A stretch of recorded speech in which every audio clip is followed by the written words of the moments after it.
Good afternoon and most welcome to H864. We have a lovely spring day today, or at least winter spring day. Let's have a look-see at the beautiful little onions that are sticking up. These are called snowdrops in Swedish, and they can be seen all over the place. We spoke to a woman earlier here. Magnolia is also coming up in the shades of white and scarlet. Seems very promising. Maybe in a week the buds had exploded and shown its inside. I'd say the same thing happened when I read this marvelous book, The Chain of the Mirror. After at least 3 decades of studying, or well, something in that vicinity, all the knowledge seemed to be like a bud opening up, and this book was the key to the whole thing. And I began to realize that even perception could be, so to speak, questioned, or at least investigated. I think the word investigation is more proper than to say question. The assumptions that comes from a certain perception or experience of reality usually cannot be looked into in this way. They can be questioned, however, and criticized, but that will only strengthen what is before. This is one of the themes in the book by Rodolphe Gasché, the Luxembourgian-born philosopher, literary critic, and today professor in the Americas. I do not remember if I think it was in Canada actually. He is still working. This is a very fitting day to have the very first lecture, real lecture, about the mirror. The sunlight helps to gather energy and momentum to go into this fantastic subject. And I will begin with what is most pertinent today. This is the changing of season. Time is season, and season is also time. And time is also mirror. In the very center of metaphysics of presence, we have the both mirror effects that gave us the conception of perfection when it comes to shape, form, and substance. But we also gained or received the perfect now, perfect presence in time. Of course, this is what metaphysics of presence in a way is about. It's being here, and being not only spatially but also temporally here.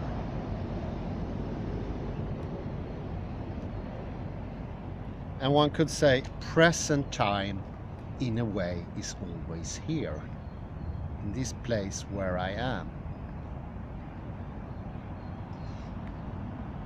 In the very core of this massive force, we find time lurking about and doing its business. And it's a very specific time as well. It is the sheer, actual, original now. No other moment. All other moments are shaded. Shaded like we get shades from the sun, not in the sun. Not in the sun that gives presence, that shine on my body and give my structure even a more clear conception for the camera. I am being here presenting the lecture with my very own voice in this spot in a now.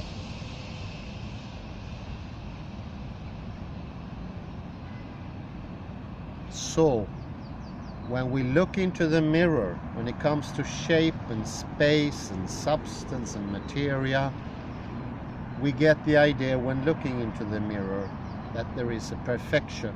The mirror gives a taint to what is reflected back.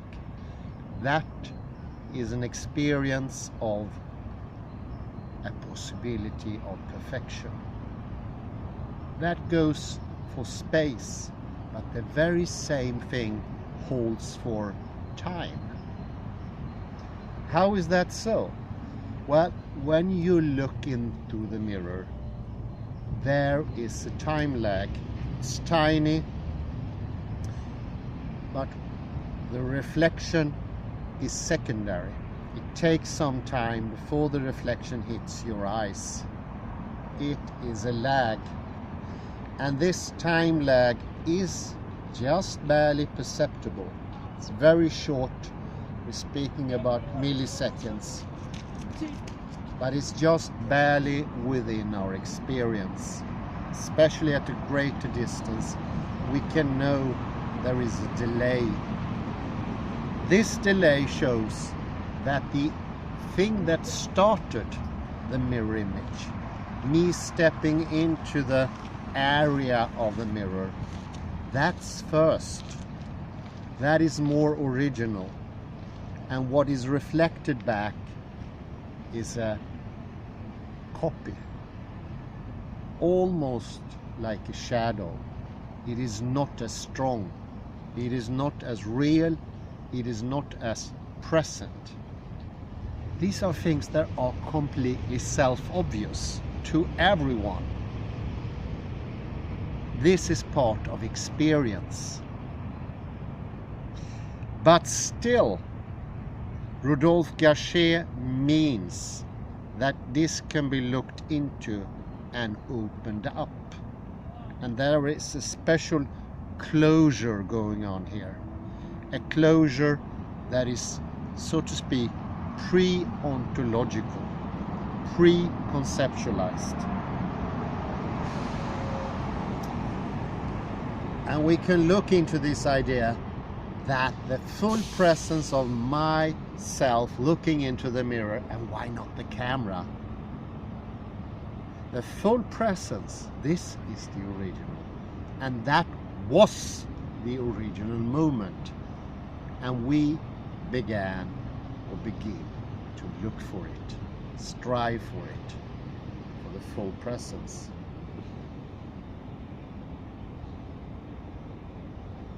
The mirror image, the later one, is both in shape and in time imperfect.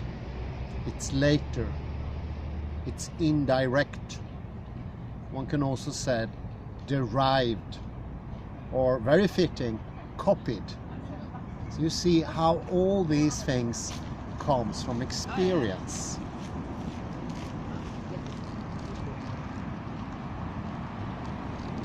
And you can think of the time lag the same way as you think at the image. When you look at the image, there is a distortion. And that distortion is like knocking on your head and say there is a perfection before the distortion. You can't see the perfection. I can't see my own body, my part of it. But I can't see how it's perceived for you. And I begin to think about perfection. It's given from experience, and it's directly given. It's there. And it's also the matter of what comes first and what comes second. There is no trophy for the the guy who comes second. The winner takes it all, as ABBA sang. It is only the first that is the real one. Everyone or everything afterwards are imitators, imposters. These are the images, the shadows of the cave. These are the memories of things past, shading away, not being as clear anymore, sort of mellowing down, becoming foggy, unclear, and hard to grasp.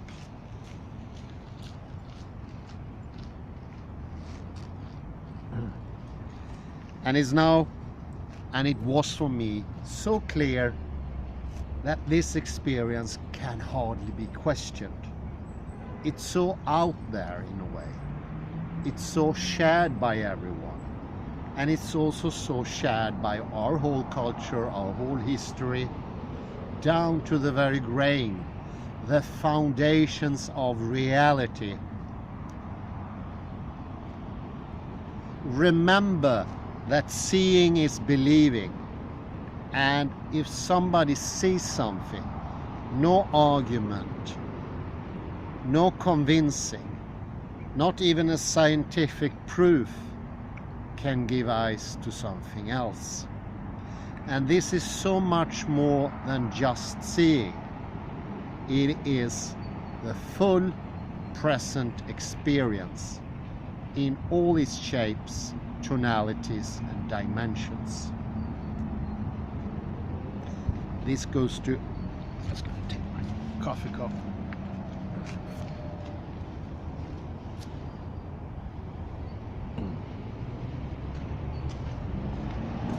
It is something that involves all senses. Our sense of balance, look into the mirror, you can actually feel the balance once you stand in front of the mirror. Everything is grasping for that experience. It's the purest experience you can have.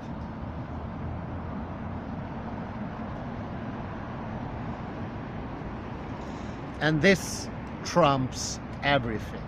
This is bigger than everything. This is the master card in poker. This is the one that wins it all. That's the experience. Undoubtable, clear, directly to your perception, thinking, and underlying everything. It's underneath. And it's shared.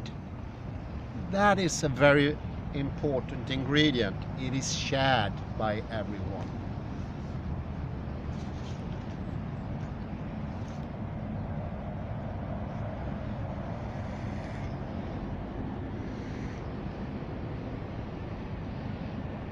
Oddly enough, this, well, I shouldn't call it worship, but I'm going to use the worship word anyway.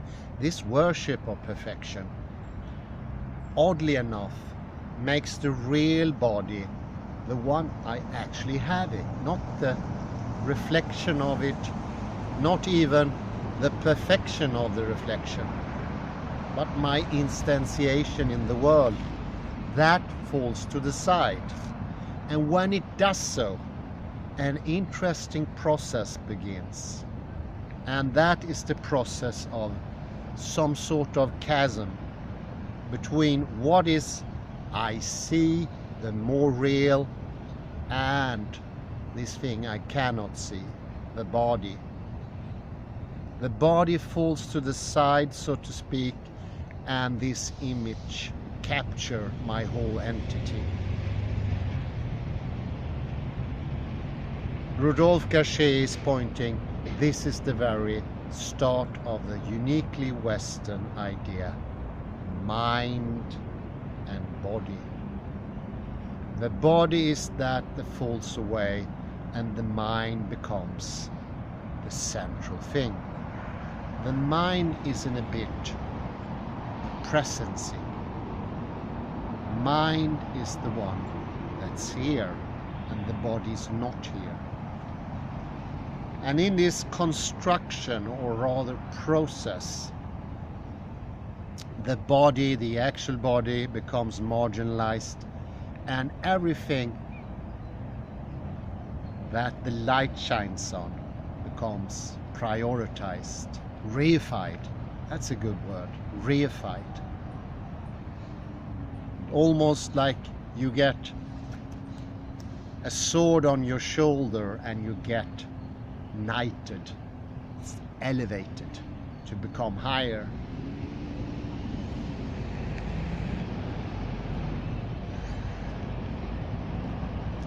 But as we mentioned before, there is a process that's underlying this that is not as tempting or nice, and it's this dependency.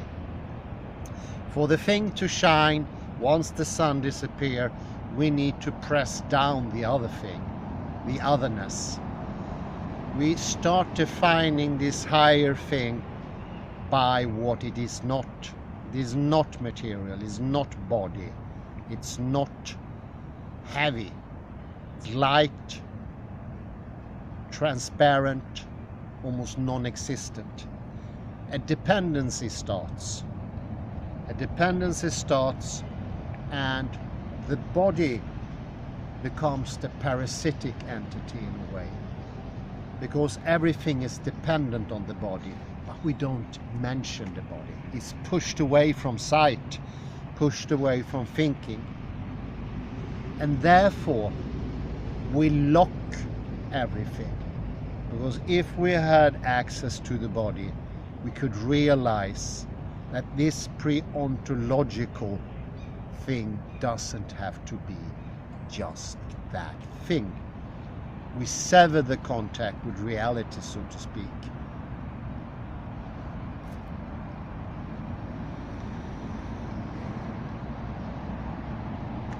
This is a cite from the book. Since the body has been cast out of the picture, reality that is constructed from it cannot be transformed and not even questioned.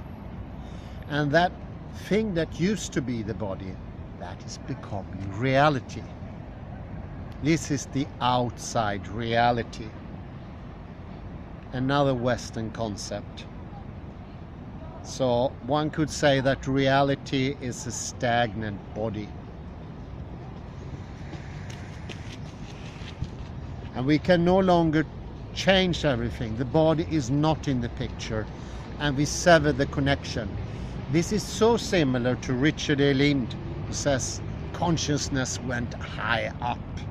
It left the body, and all of a sudden it only owned the perception. It was no longer the perceptions itself. It was a relayed informative structure, not directly, not within. There's a sort of distance.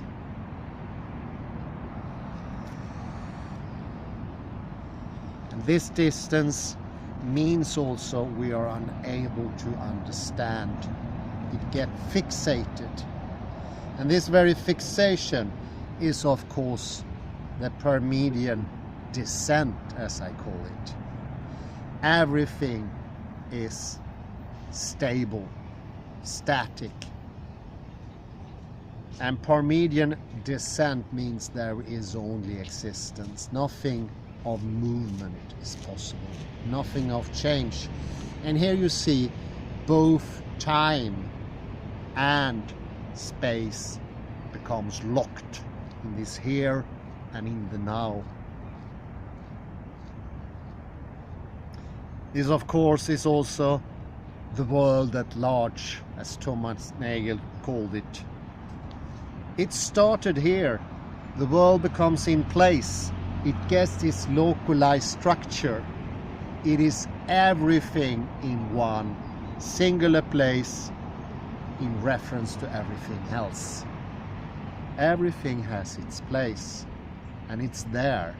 It doesn't move anymore. I think a very good word is solidified, but you can say fixed and permanent. And it's the same for everyone. I would say this is the most telling imagery, and this really grasps my whole being, body, mind and soul. And this is so much stronger than what I read earlier from Richard E. Lind. It beats it by 1,000,000 miles.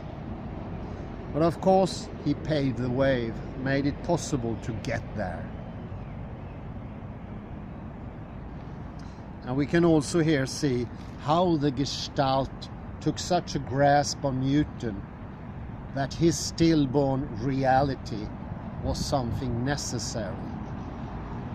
An unmoving fixed universe, what was what he really perceived.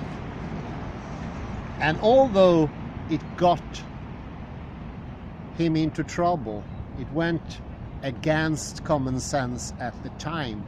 A common sense, I would say, was still rather sound, but he drew the conclusions even further. He was forced to go there because it was reality itself that showed him the way.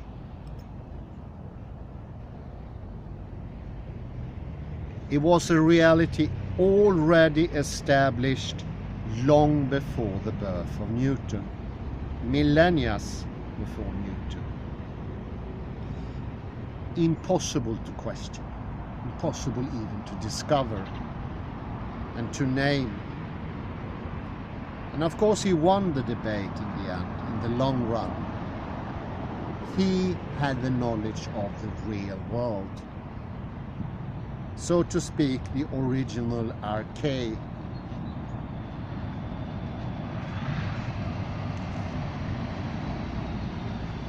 After that, we had nothing but existence. An existence in an ontic way, stabilized, unmovable, unchangeable, where movement itself was an impossibility. In Newton, it was just a timeline.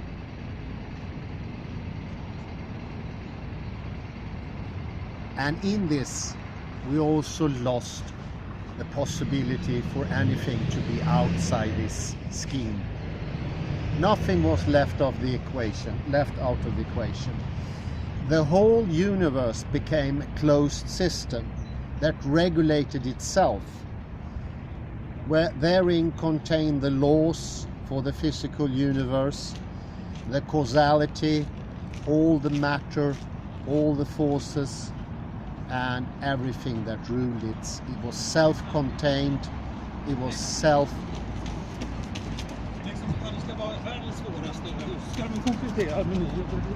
was dependent on self-identity, nothing outside of it, and it could move itself. A closed, consistent, non-contradictory, coherent whole. Nothing outside. And as universe became a whole with nothing outside, we human beings became a whole with nothing outside as well. What we were, matter or atoms, did their duty within the system that was a singular human being. And then we became clocks as well, ruled by these laws that were inside. Let me make a comparison here to the proposal of Hilbert for all the mathematicians to show the self-evident truth of mathematics to be self-contained, where all the laws were within mathematics.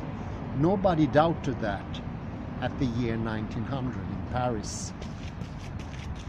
Well, not until Gödel actually proved just the opposite. This is the first time in history when it got questioned, that it doesn't really have to be that way. But it started like a shock, like a slap on the face, and it devastated, of course, Hilbert and also Gödel. It was a grand surprise, extraordinary surprise. And I think this shows how firmly established everything were, and that was even a chance, not even an inkling of a chance, to discover it. The lockdown, the shying away of everything, made completion. It was a closure. It was a closing down. And once it started to close down, there was no stopping the closing down process, obviously. Especially self-sufficient system as these were, they produce their own reality. They prove themselves. They are deictic because they are pointing to themselves. They are the mirror image. And what does a mirror image do?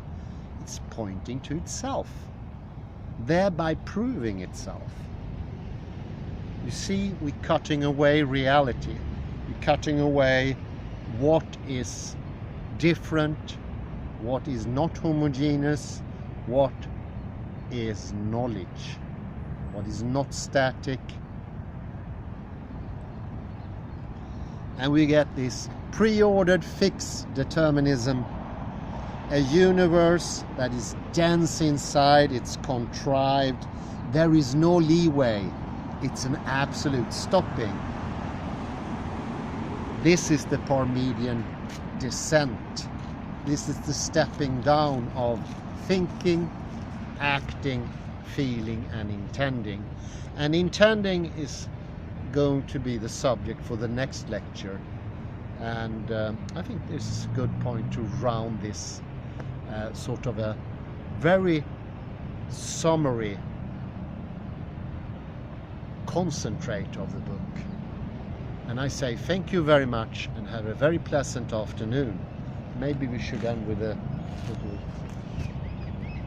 show of the Form House and some other glass houses. Thank you, Hans.